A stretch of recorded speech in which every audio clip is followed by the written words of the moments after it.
সুপ্রিয় দর্শক শ্রোতা, ফৌজদারি মামলায় অনেক সময় এমন দাবি উত্থাপন করা হয় যে আমি ঘটনার সময় ঘটনাস্থলে উপস্থিত ছিলাম না, কিংবা আমি ঘটনার সময় আমার কর্মস্থলে উপস্থিত ছিলাম। কখনো কখনো আসামি বাঁচার জন্য এমন মিথ্যা দাবি উত্থাপন করে থাকে। আবার কখনো কখনো প্রতিহিংসার চরিতার্থ করার জন্য উদ্দেশ্যমূলকভাবে ঘটনার সময় ঘটনাস্থলে উপস্থিত না থাকা কাউকে আসামি করা হয় ফৌজদারি মামলায়। সে যাই হোক, এখানে প্রশ্ন হচ্ছে, এমনভাবে কাউকে আসামি করা হলে ফৌজদারি মামলার কোন পর্যায়ে এবং কিভাবে প্রমাণ করতে হয় এমন অন্যত্র অবস্থানের দাবি। এই গুরুত্বপূর্ণ বিষয়টি আমরা আলোচনা করব এই এপিসোডে। জানতে হলে সঙ্গে থাকুন পুরোটা সময়। প্রথমেই আমরা জানিয়ে দিচ্ছি, অন্যত্র অবস্থান করাকে আইনি পরিভাষায় বলা হয় অ্যালিবাই, আর মামলায় করা এমন দাবিকে বলা হয় প্লি অফ অ্যালিবাই। অ্যালিবাই একটি ল্যাটিন শব্দ, যার ইংরেজি অর্থ হচ্ছে এলসওয়্যার, আর বাংলায় যার অর্থ দাঁড়ায় অন্যত্র। 1800 শতাব্দীর শুরুর দিকে ব্রিটিশ কমন লতে এই ল্যাটিন শব্দটির ব্যবহার শুরু হয়। সেই সময় প্লি অফ অ্যালিবাই বা অন্যত্র থাকার দাবির মাধ্যমে এটা বোঝানো হতো যে, যেহেতু ঘটনার সময় আসামি অন্য স্থানে অবস্থান করছিল, সেহেতু এমন আসামির পক্ষে অপরাধটি সংঘটন করা কোনোভাবেই সম্ভব ছিল না। এরপর ব্রিটিশ কমন ল থেকে উত্তরাধিকার সূত্রে আমরা পেয়ে যাই সাক্ষ্যনীতির এই গুরুত্বপূর্ণ টার্মটি, যেটিকে শেষ পর্যন্ত ব্যবহারিকভাবে স্থান দেয়া হয় আমাদের 1872 সালের এভিডেন্স অ্যাক্ট তথা সাক্ষ্য আইনে। এখানে আমরা একটি চাঞ্চল্যকর মামলা থেকে অ্যালিবাইয়ের অর্থ এবং সাক্ষ্য আইনের কোথায় অ্যালিবাইকে স্থান দেওয়া হয়েছে তা উদ্ধৃত করছি। মামলাটি হচ্ছে Kazi Mahbubuddin Ahmed versus the state. মামলাটিতে এই বিষয়ে হাইকোর্ট বিভাগ বলেছেন, The word alibi is of Latin origin and means elsewhere. Alibi is a rule of evidence and it flows from Section 11 of the Evidence Act. অর্থাৎ অ্যালিবাই শব্দটি ল্যাটিন শব্দ থেকে উদ্ভূত হয়েছে, যার অর্থ হচ্ছে অন্যত্র। অ্যালিবাই হচ্ছে একটি সাক্ষ্যনীতি যা সাক্ষ্য আইনের 11 ধারা থেকে উৎসারিত হয়েছে। এবার তাহলে আমরা চলে যাচ্ছি সাক্ষ্য আইনের 11 ধারায় কি বলা হয়েছে সে সম্পর্কে। কোন কোন বিষয়ে সাক্ষ্য প্রাসঙ্গিক হবে সেই বিষয়ে বলা হয়েছে আইনটির 5 থেকে 16 ধারায়। তন্মধ্যে 11 ধারায় বলা হয়েছে কোনো ঘটনাবলী বিচার্য বিষয় বা প্রাসঙ্গিক বিষয়ের সাথে সামঞ্জস্যপূর্ণ না হলেও যদি উক্ত ঘটনাবলী বিচার্য বিষয় বা প্রাসঙ্গিক বিষয়কে অতি অসম্ভব বা অতি সম্ভব করে তোলে, তখন উক্ত ঘটনাবলীও প্রাসঙ্গিক বলে গণ্য হবে। এই বিষয়ে উল্লেখিত মামলাটিতে মহামান্য হাইকোর্ট বিভাগ বলছেন, It is a convenient term used for the defense taken by an accused that when the occurrence took place, he was so far away from the place of occurrence that it is highly improbable that he would have participated in the crime. অর্থাৎ এটি আসামিপক্ষের অজুহাত হিসেবে ব্যবহার করা হয় এমন একটি term যার মাধ্যমে এই দাবি করা হয় যে, ঘটনাটি যখন সংঘটিত হয়েছে তখন সে ঘটনাস্থল থেকে এমন দূরে অবস্থান করছিল যার কারণে তার দ্বারা উক্ত অপরাধে অংশগ্রহণ করা অতি অসম্ভব ছিল। বিষয়টি আরও পরিষ্কার করার জন্য এবার আমরা এখানে সাক্ষ্য আইনের 11 ধারায় উল্লেখিত একটি উদাহরণ দিচ্ছি। যে উদাহরণটি হচ্ছে এমন, নির্ণেয় বিষয় হচ্ছে একটি নির্দিষ্ট তারিখে চট্টগ্রামে একটি অপরাধ সংঘটিত করেছে কিনা। এখানে উক্ত তারিখে ঢাকায় অবস্থান করছিল এমন দাবি বিচার্য বিষয়ের সাথে সামঞ্জস্যপূর্ণ নয়, কিন্তু তারপরও তার রিলিভেন্ট ফ্যাক্ট বা প্রাসঙ্গিক বিষয় বলে গণ্য হবে, কেননা এর ঘটনা সংঘটনের সময় ঘটনাস্থল থেকে অনেক দূরে অবস্থানের দাবির মাধ্যমে কর্তৃক ঘটনা সংঘটনের অভিযোগকে হাইলি ইমপ্রবাবল বা অতি অসম্ভব করে তোলে। সুতরাং সুপ্রিয় দর্শক শ্রোতা, এভাবে আমরা সাক্ষ্য আইনের 11 ধারার মাধ্যমে জেনে গেলাম প্লি অফ অ্যালিবাই বা অন্যত্র অবস্থানের অজুহাত বা দাবিকে আমাদের সাক্ষ্য আইনে রেলেভেন্ট ফ্যাক্ট বা প্রাসঙ্গিক বিষয় হিসেবে সাব্যস্ত করা হয়েছে। এবার আমরা আসছি অ্যালিবাইয়ের দাবিটি প্রমাণ করার দায়িত্ব কার সে বিষয়ে। সাক্ষ্য আইন মোতাবেক ফৌজদারি মামলায় অভিযোগ প্রমাণের সাধারণ বিধান হচ্ছে অভিযোগকারীকেই তার অভিযোগ যুক্তিসঙ্গত সন্দেহের ঊর্ধ্বে তথা সন্দেহাতীতভাবে প্রমাণ করতে হবে। তবে সাক্ষ্য আইনেই এমন একাধিক ক্ষেত্রের কথা বলা হয়েছে যে সকল ক্ষেত্রে প্রমাণের দায়িত্ব অভিযোগকারীর উপর থেকে শিফট হয়ে বা স্থানান্তরিত হয়ে তা বর্তায় আসামির উপর। প্লি অফ অ্যালিবাই তথা অন্যত্র অবস্থানের অজুহাত তেমনই একটি ব্যতিক্রমী ক্ষেত্র, যেটি প্রমাণ করতে হয় আসামিকেই। 1872 সালের সাক্ষ্য আইনের মোট 167টি ধারার মধ্যে 101 থেকে 114 ধারায় বার্ডেন অফ প্রুফ বা প্রমাণের দায়িত্বের বিষয়ে বিধানাবলী বিধৃত করা হয়েছে। তন্মধ্যে নির্দিষ্ট ঘটনা প্রমাণের দায়িত্ব বা burden of proof as to particular fact শিরোনামে আইনটির 103 ধারায় বলা হয়েছে, কোনো আইন দ্বারা যদি কোনো একটি নির্দিষ্ট ঘটনা প্রমাণের দায়িত্ব কোনো নির্দিষ্ট ব্যক্তির উপর অর্পণ না করা হয় তাহলে ওই নির্দিষ্ট ঘটনাটি প্রমাণের দায়িত্ব ওই ব্যক্তির উপর বর্তাবে। যে ব্যক্তি উক্ত ঘটনার অস্তিত্ব সম্পর্কে আদালতকে বিশ্বাস করানোর অভিপ্রায় করে। অর্থাৎ কোনো নির্দিষ্ট ঘটনা প্রমাণের দায়িত্ব কোনো আইন যদি কোনো নির্দিষ্ট ব্যক্তির উপর অর্পণ করে থাকে তাহলে সেই মোতাবেক তা উক্ত ব্যক্তিকেই প্রমাণ করতে হবে। আর যদি কোনো নির্দিষ্ট ঘটনা প্রমাণের দায়িত্ব আইন দ্বারা কোনো নির্দিষ্ট ব্যক্তির উপর অর্পণ না করা হয় তাহলে যে ব্যক্তি ওই নির্দিষ্ট ঘটনার অস্তিত্ব সম্পর্কে আদালতকে বিশ্বাস করানোর অভিপ্রায় করে সে ব্যক্তিকেই প্রমাণ করতে হবে ওই নির্দিষ্ট ঘটনাটি। এবার নিশ্চয়ই পরিষ্কার হয়েছে দর্শক, তারপরও আমরা একটি উদাহরণ দিয়ে বিষয়টি আরও পরিষ্কার করছি। এখানে উদাহরণটি দেওয়া আছে আইনটির 103 ধারাতেই। উদাহরণটি হচ্ছে ক খকে চুরির দায়ে অভিযুক্ত করে, ক আদালতকে এটা বিশ্বাস করাতে চায় যে খ এই চুরির কথা গয়ের নিকট স্বীকার করেছে। সুতরাং যেহেতু ক আদালতে এমন দাবি করেছে সেহেতু খ যে গয়ের নিকট স্বীকার করেছে তা প্রমাণ করতে হবে ককেই। আবার খ আদালতকে এটা বিশ্বাস করাতে চায় যে বর্ণিত ঘটনার সময় সে অন্য জায়গায় ছিল। তো যেহেতু খ ঘটনাস্থলের বাইরে অন্যত্র থাকার দাবি করেছে সেহেতু খকেই প্রমাণ করতে হবে উক্ত প্লি অফ অ্যালিবাই। এবার নিশ্চয়ই সম্পূর্ণরূপে বুঝে গেছেন দর্শক। এখন প্রশ্ন হচ্ছে কখন এবং কিভাবে প্রমাণ করতে হয় এই অ্যালিবাইয়ের দাবি তথা অন্যত্র থাকার অজুহাত।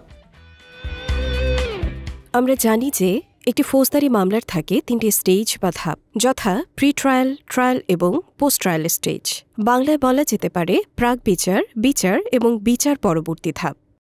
প্রাক বিচার বা প্রি ট্রায়াল স্টেজে ইনকোয়ারি বা ইনভেস্টিগেশন, অপরাধের আমল গ্রহণ, মামলা বিচারের জন্য প্রস্তুতকরণ ইত্যাদি কার্যগুলো সম্পাদিত হয়ে থাকে। আর আসামির বিরুদ্ধে চার্জ ফ্রেম বা অভিযোগ গঠন থেকে শুরু করে অভিযোগকারী পক্ষের সাক্ষীদের জবানবন্দি, জেরা গ্রহণ, এমন সাক্ষীদের সাক্ষ্যের প্রাসঙ্গিক অংশ আসামিকে পড়ে শোনানো, আসামিপক্ষের সাক্ষীদের জবানবন্দি, জেরা গ্রহণ, আর্গুমেন্ট বা যুক্তিতর্ক শুনানি এবং সবার শেষে রায় প্রচারের মধ্য দিয়ে শেষ হয় বিচার পর্ব বা trial stage.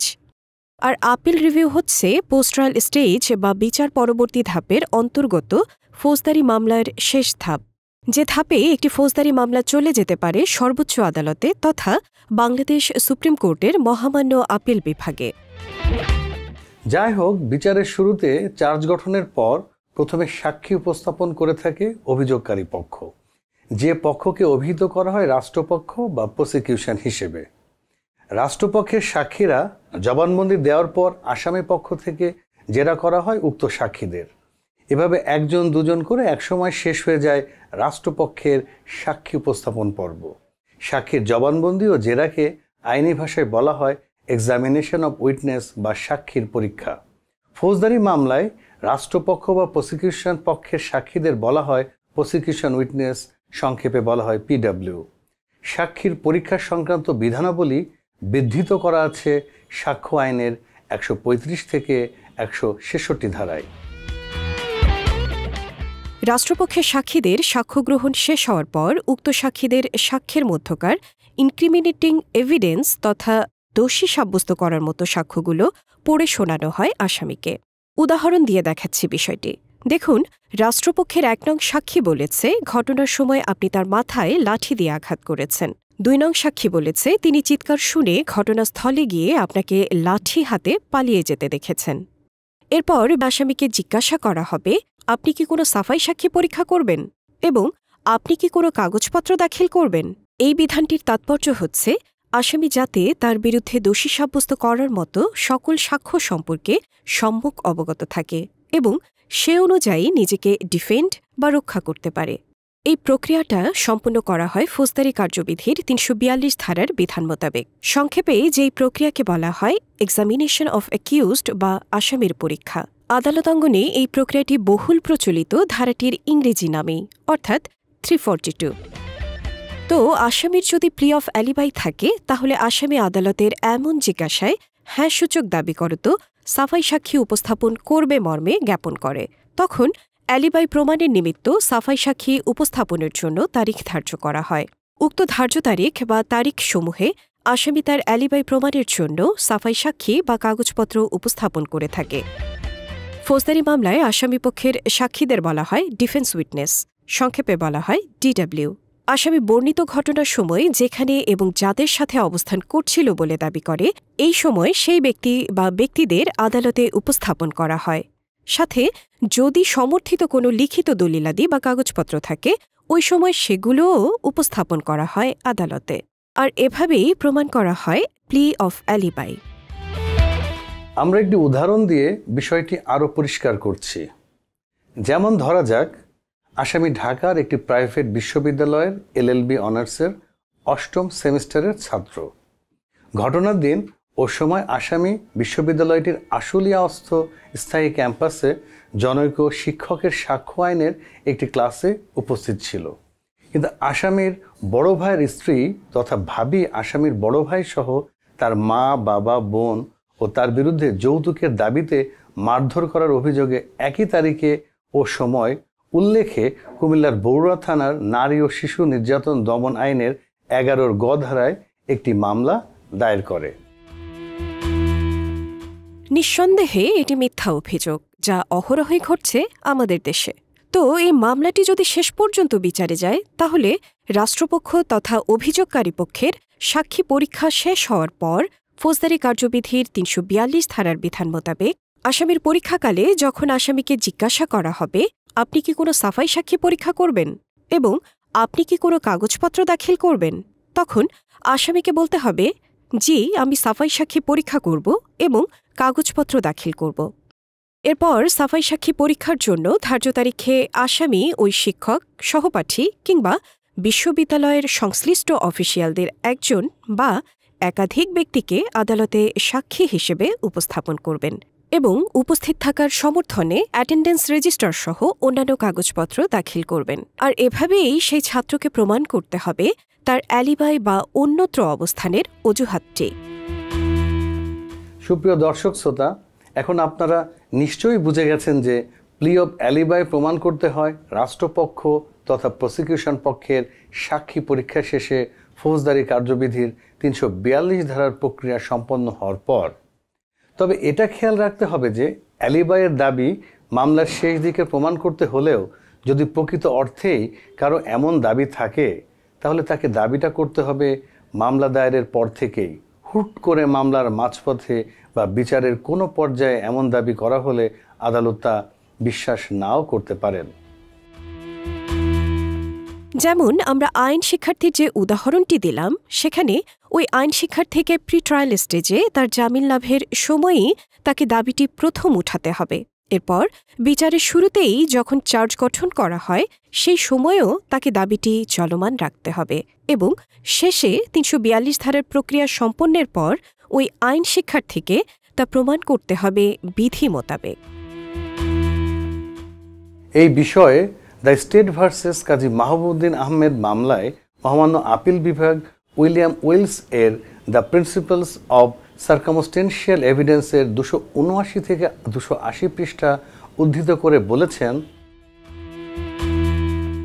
The credibility of an alibi is greatly strengthened if it be set up at the moment when the accusation is first made and be consistently maintained throughout the subsequent proceedings. অর্থাৎ যখন কারো বিরুদ্ধে প্রথম অভিযোগ করা হয় তখন যদি অ্যালিবাইয়ের দাবি উত্থাপন করা হয় এবং তা যদি পরবর্তী কার্যক্রমে ধারাবাহিকভাবে চলমান রাখা হয় তাহলে অ্যালিবাইয়ের বিশ্বাসযোগ্যতা অনেক শক্তিশালী হয়। আবার অ্যালিবাইয়ের দাবি কতটুকু প্রমাণ করতে হয় সেই বিষয়ে মহামান্য আপিল বিভাগ বলছেন, It is sufficient for him to raise a reasonable doubt of his presence at the scene of occurrence at the time that it was committed. অর্থাৎ যখন ঘটনাটি সংঘটিত হয়েছিল তখন ঘটনাস্থলে আসামির উপস্থিত থাকার বিষয়ে যুক্তিসঙ্গত সন্দেহ সৃষ্টি করাই আসামির পক্ষে যথেষ্ট।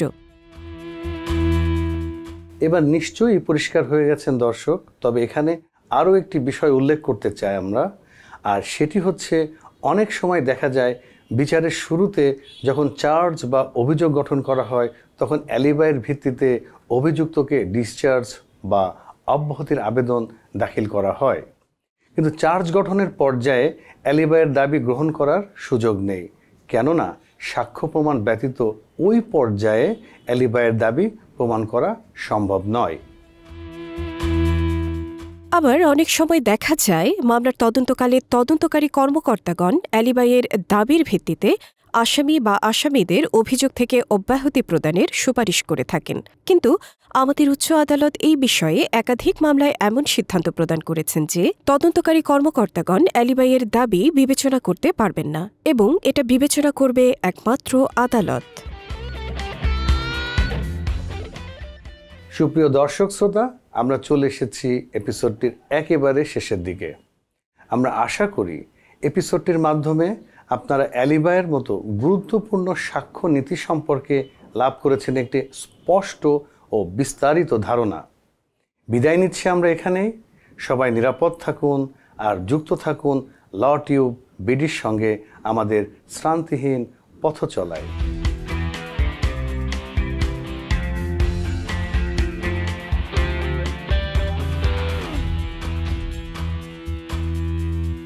যাহা বলিব সত্য বলবো, সত্য বলবো, করিলাম শপথ।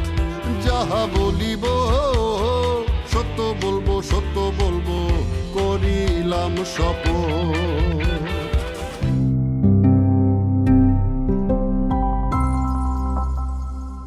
LawTube PD, let our experience be your guide.